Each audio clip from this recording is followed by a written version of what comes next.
paghatag og dugang kasayuran sa mind reading o motivation speaking. O with us this morning, sila si Mr. Justin Piñon and Mr. Benny Flores. Good morning po. Good morning po.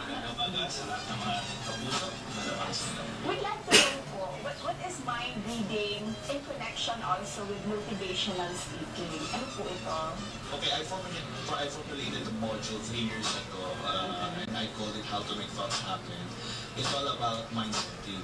Kasi I was a failure for 30 years of my life. Sabi ko, hindi ba pwede na pag inisip ko is, yun naman yung mangyayari is yung based on sa iniisip ko, hindi yung kabaliktaran. So, I studied, I was mentored, and I enrolled with the motivational speakers in the United States, and sabi ko, nang matutunan ko, dapat matutunan ito ng mga Filipino. So I formulated seminars, and then how to make thoughts happen. And then I met Justin Piñon. In 2011, sabi ko, ito mismo yung tinuturo ko. Yung i-resolve natin yung problema ng mga Filipino na dapat maging successful sila in life, ang lahat na rin ang gagaling sa mindset. So instead na kabaligtaran ng iniisip mo nangyayari, yung pag natuto ka dito sa seminar nito, ang mangyayari na is yung iniisip mo. So nang makita ko si Justin Piñon, nakakapagbasa siya ng isip through non-verbal aspect yung kanyang body language. Na yun ang gusto kong marinig ng audience ngayon kung paano niya ito ginagawa. Oo nga. Paano ba yun? Parang kung nakaupo lang ng ganito, may meaning na, may... Yes, meron. So, I can read your thoughts to your body language kasi ang nagpapagalaw rin sa our subconscious mind. So when I ask you to focus on something, lalabas at lalabas sa galaw mo.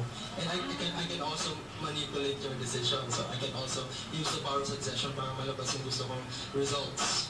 So this is not only for personal purposes, no?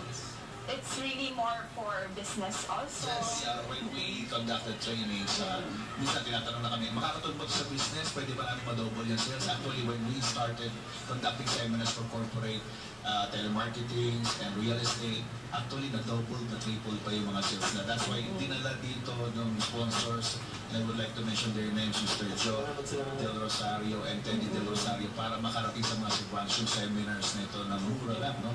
At nakakatuwa. At talaga namang makita nila, of course, our module and Justin Piñon, nakita nila kung paano, ganun ka-posible mangyari yun at mabasa yung iniisip ng mga clients para ma-close yung deals. I see. So paano po yan? How did you started with this mind 10 years ago, I had a girlfriend for 5 years, okay? Since high school to college. Then pinagpalit niya ako. Ouch! Ayan. So masaktan lalo. Pinagpalit niya ako for another girl. Okay.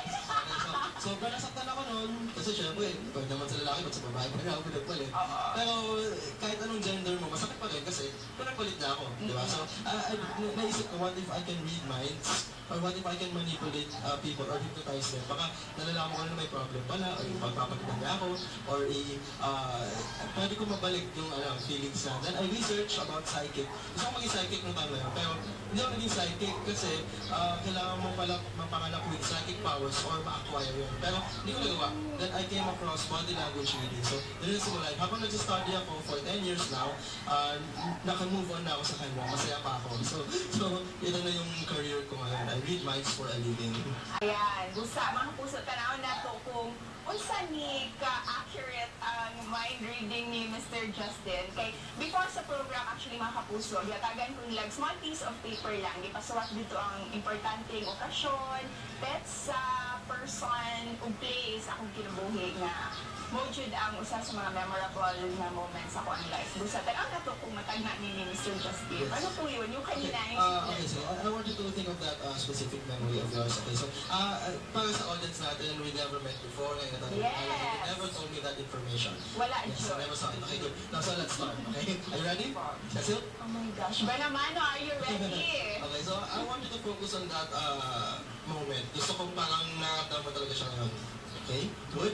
Based sa tingin mo sa akin and how you said yes, and with your posture, I can sense that this is a happy moment. Okay, a happy moment in your life. Parang milestone to sa buhay mo, yes? Yes. Yes, Very much. you are surrounded with a lot of people. Mga loved ones mo. Yes. Yes, you were so happy with your loved ones. Can you please think of the specific date? Don't say it out loud, just think of it. Okay, good. January, February, March, April, May, June, July, August, September, October, November, December, January. I'll go with December. Tama. December, okay. December, think of the date, specific date. 2 digits, yes? Yes. Yes, okay. This is just recently, no, okay, 2010, 2011. Tama.